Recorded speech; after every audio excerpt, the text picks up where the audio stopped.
નમસ્કાર વિદ્યાર્થી મિત્રો, ગુજરાતી ગુરુ યુટ્યુબ ચેનલમાં આપ સૌનું સ્વાગત છે.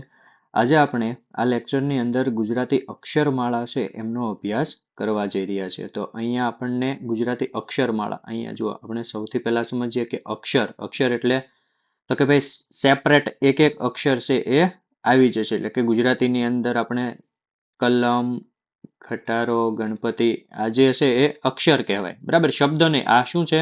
અક્ષર છે.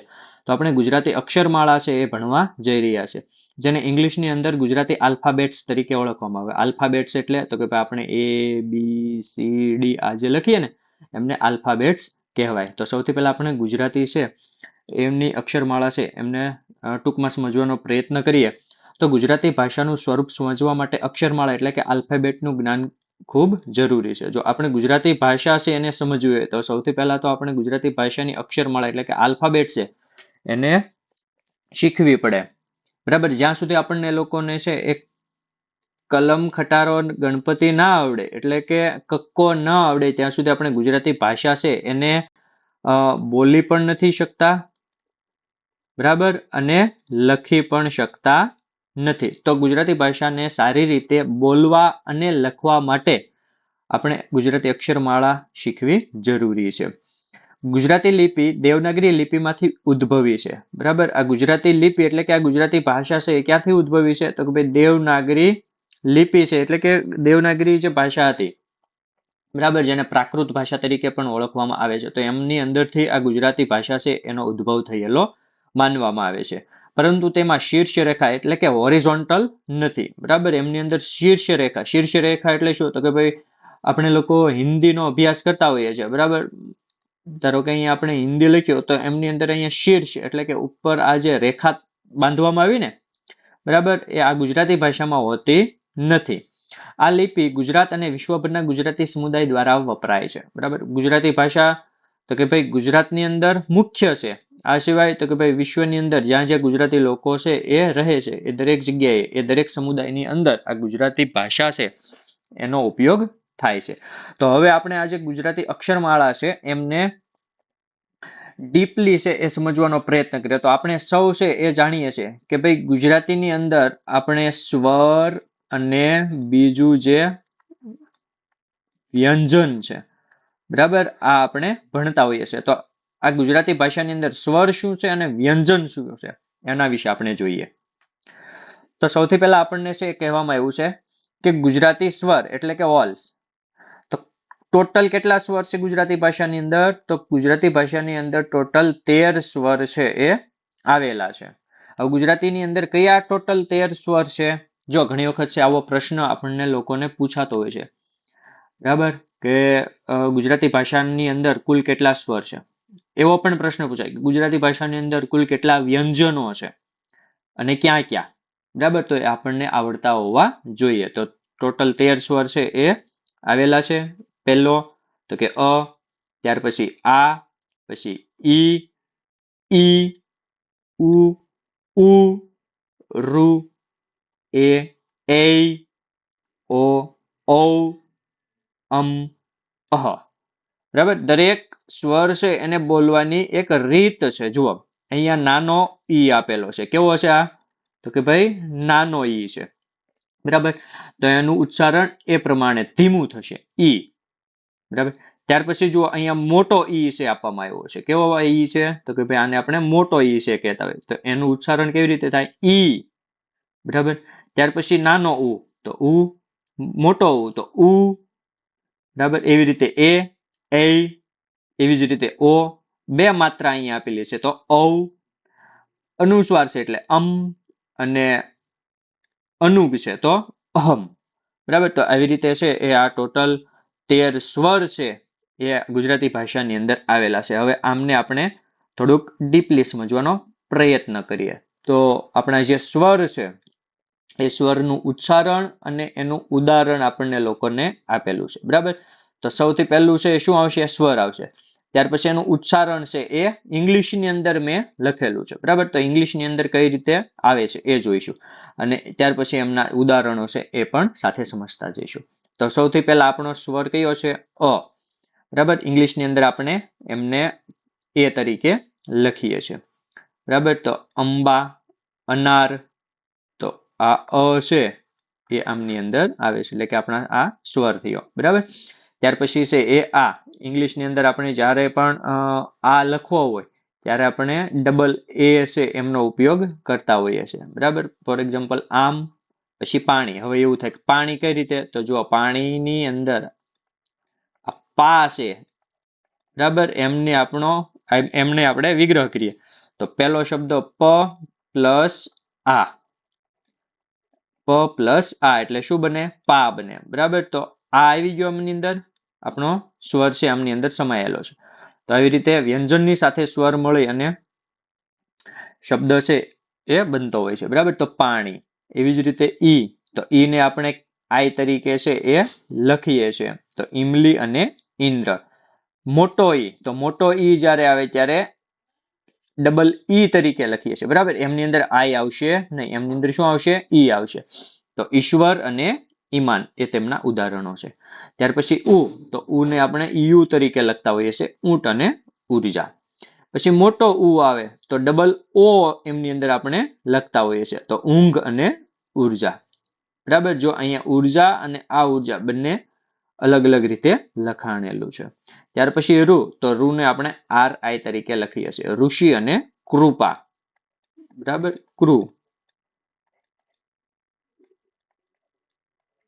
વૃ, તો અહીંયા આઈ ની એમની અંદર છે એ આઈ પણ આમાં સમાતો હોય છે. પછી એ, તો એને આપણે ઈ તરીકે છે એ લખતા હોય છે, એક અને એરપોર્ટ. એ, તો એ આઈ, એ એરાવત અને વૈદ, બરાબર. ઓ, તો ઓ જ આવશે. અહીંયા જો ઓ ની અંદર આપણે સિંગલ ઓ લીધો છે અને ઉ ની અંદર આપણે ડબલ ઓ લીધો છે, ઓમ અને ઓલખ. ત્યાર પછી ઔ, તો ઔ ની અંદર એ પ્લસ યુ, ઔ આવશે, બરાબર. ઔષધ અને ઓજસ્ય. તો એ એન, અંધકાર અને સંસ્કાર તેમના ઉદાહરણો છે. અહ, તો એ અને એચ, બરાબર. પ્રણવ, પછી આપણે ઓમ લખીએ છીએ ને, ઓમ, ઓમ, બરાબર. તો અહ, તો એવી રીતે જો. ત્યાર પછી દુઃખ પણ આવે આમાં, દુ, જો આવ્યો, બરાબર. તો આ આવી રીતે સ્વર છે એનું ઉચ્ચારણ અને એના ઉદાહરણો થયા. ત્યાર પછી છે આપણે વ્યંજનો છે એમને સમજવાનો પ્રયત્ન કરીએ. તો ગુજરાતી ભાષાની અંદર વ્યંજનો છે કુલ કેટલા છે, 34, એટલે કે 34 વ્યંજનો ગુજરાતી ભાષાની અંદર આપેલા છે, જેને આપણે ઇંગ્લિશની અંદર કોન્સોનન્ટ્સ તરીકે ઓળખીએ છીએ. તો કયા કયા ટોટલ વ્યંજનો છે એ આપણને આપેલા છે, તો સૌથી પહેલા ક, પછી ખ, પછી ગ, ઘ, પછી જો અહીંયા ડ છે, પણ ડ ની અંદર તમે લોકો એક વસ્તુ જોઈએ છે, આવી રીતે આપેલો છે, બરાબર. તો ડ, ચ, ચ, જ, જબલું, બરાબર. ત્યાર પછી છે એ ગ આપેલો છે પણ અલગ રીતે છે, બરાબર. ત્યાર પછી ટ, ઠ, ડ, ઢ, ણ, ત, થ, દ, ધ, ન, પ, ફ, બ, ભ, મ, યર, લવ, શ, શ, ચ અને હ. તો આવી રીતે કુલ 34 વ્યંજનો છે.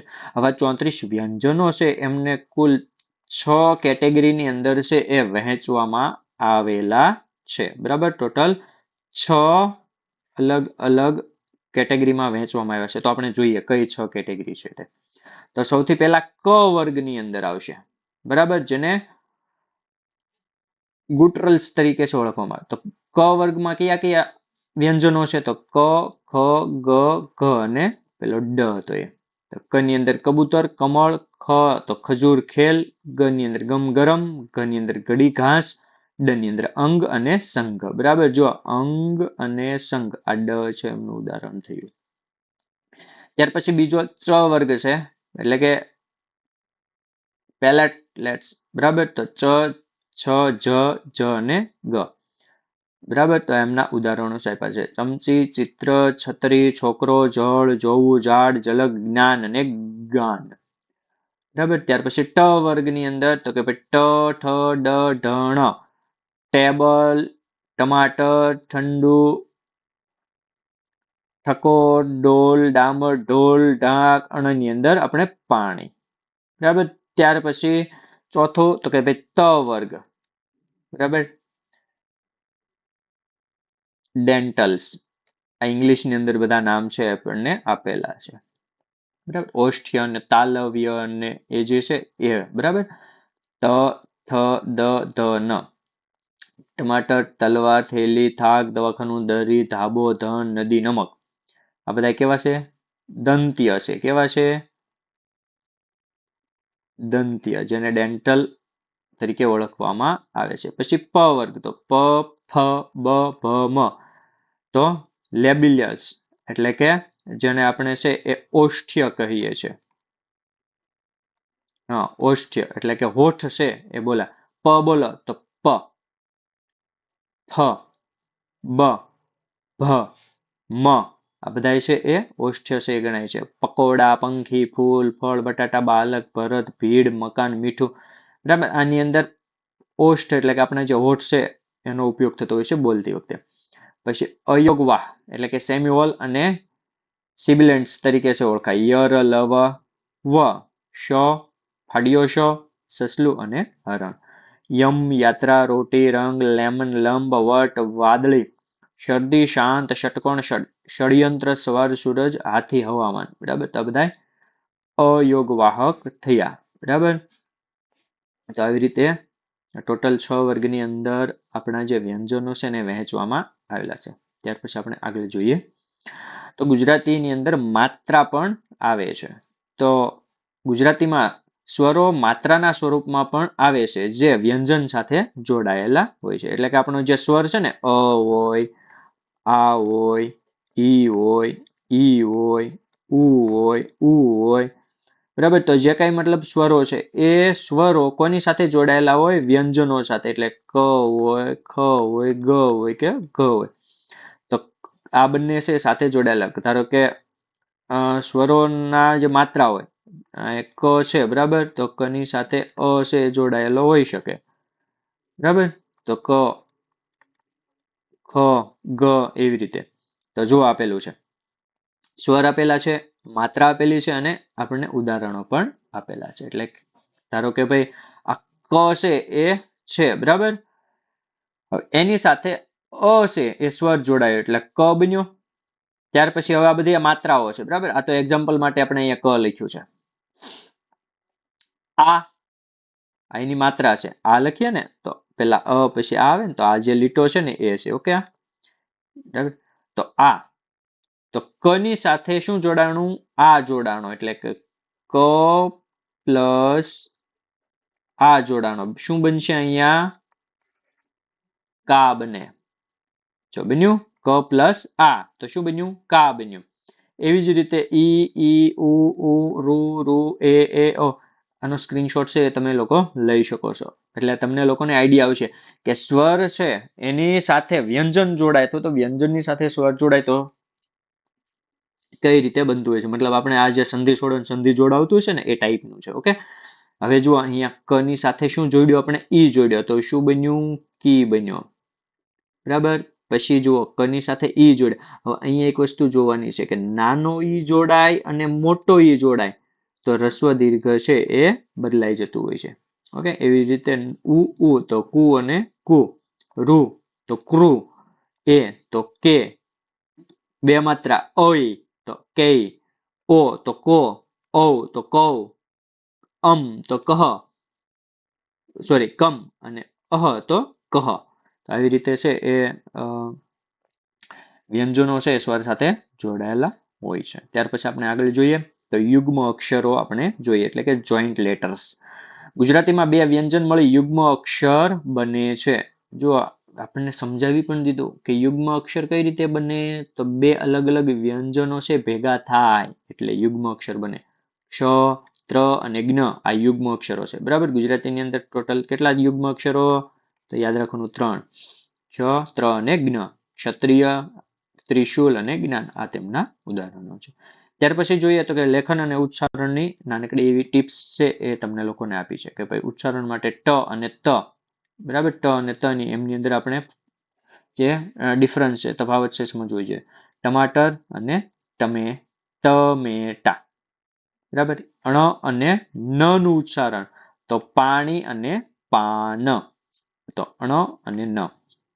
એવી જ રીતે લેખન માટે તો કે ભાઈ ગુજરાતી અક્ષરો માટે સરસ લેખન અને પ્રેક્ટિસ કરો.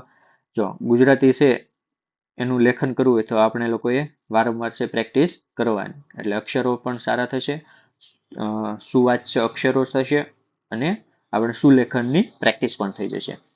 એવી જ રીતે માત્રા અને સંયુક્ત અક્ષરો સ્પષ્ટ લખતા આપણે લોકોએ શીખવું જોઈએ. આ પણ ખૂબ મહત્વનું છે, ખાસ કરીને ગુજરાતની અંદર રહેતા લોકો માટે. અને અંતની અંદર આપણે નાની એવી એક પ્રેક્ટિસ અને ક્વિઝ છે એ રાખી છે. તો આપણે ઇન્સ્ટ્રક્શન છે એ આપેલી છે કે નીચેના શબ્દો લખી અને ઉચ્ચારણ કરી શીખો. આ શબ્દો છે, બરાબર. અંબા, કળશ, વૃક્ષ, ગોળ, ફૂલ, મકાન ને સ્કૂલ.